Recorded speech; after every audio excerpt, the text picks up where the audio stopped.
साफ है, संकट आगे चलकर विकट हो सकता है, लेकिन इस सब के बीच दुनिया के कई देश लगातार इस वेरिएंट को लेकर स्टडी कर रहे हैं। अच्छी बात यह है कि ज़्यादातर में एक ऐसे ही पैटर्न दिखाई दिया।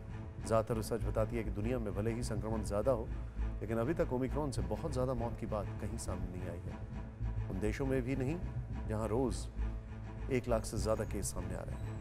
का कहर झेल रहे हैं।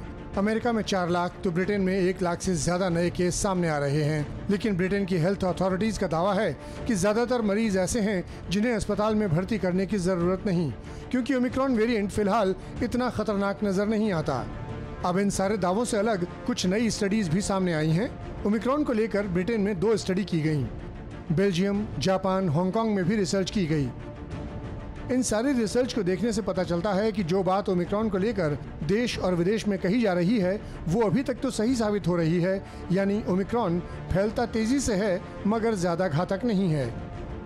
ब्रिटेन के लिवरपूल में हुई रिसर्च कहती है कि डेल्टा के मुकाबले ओमिक्रॉन वेरिएंट में वायरल लोड काफी कम है, फेफड़े में संक्रमण काफी कम रहता है। जहां तक इन्फ्लेमेशन यानी जलन की बात है तो उसका लेवल भी कम है।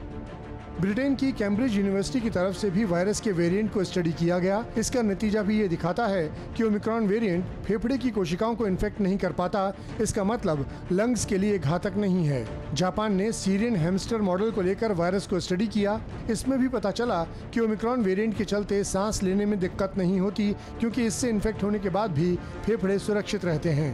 बेल्जियम के वैज्ञानिकों ने भी इसी मॉडल को लेकर रिसर्च शुरू की। वायरस के वेरिएंट का गहराई से अध्ययन किया। पता चला कि ओमिक्रॉन डेल्टा के मुकाबले शरीर को कम नुकसान पहुंचाता है।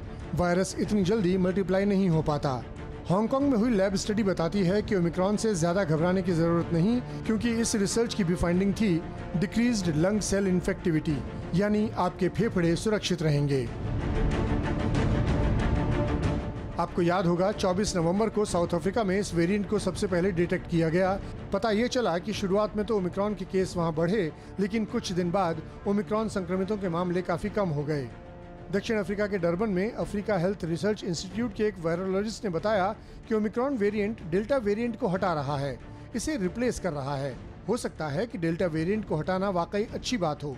ये वेरिएंट डेल्टा की तुलना में बहुत कम नुकसान पहुंचाएगा। London school of hygiene and tropical medicine के साइंटिस्ट कार्ल पियर्सन ने भी इस बात को आगे बढ़ाया। कहा कि ओमिक्रॉन तेजी से फैलता है, ऐसा लगता है कि इससे डेल्टा का सफाया होने लगता है, लेकिन आगे क्या होगा इसे लेकर अभी ज्यादा डेटा नहीं है। Yale School of Public Health के एक महामारी वैज्ञानिक नाथन ग्रुबॉग ने भी इंडिपेंडेंट रिसर्च की। उनका कहना है हम कनेक्टिकट में एक ही पैटर्न देख रहे हैं। हम देख रहे हैं कि ओमिक्रॉन तेजी से बढ़ रहा है और डेल्टा के मामले कम होते जा रहे हैं। वैज्ञानिकों ने ओमिक्रॉन वेरिएंट से ठीक हुए लोगों पर अपनी स्टडी की। उन्होंने पाया कि इन लोगों में हाई लेवल की एंटीबॉडी थी। ये एंटीबॉडी डेल्टा जैसे खतरनाक वेरिएंट के खिलाफ भी बेहद प्रभावी साबित हुई।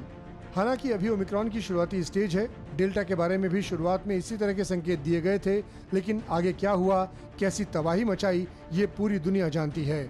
इसलिए रिसर्च से एक अंदाजा मिल सकता है, लेकिन वायरस से बचने के लिए सावधानी तो अपने हाथ में ही है। कोरोना धर्म नहीं देखता, जात नहीं देखता, अमीर गरीब ऊंच नीच नहीं देखता। कोरोना सिर्फ मौका देखता है, लेकिन आप उसे मौका मत दीजिए। बस इतना कीजिए, जब कभी दफ्तर से, बाजार से घर लौटिए तो इतना ख्याल जरूर रखिए कहीं आपके साथ कोरोना आपके घर तो नहीं जा रहा।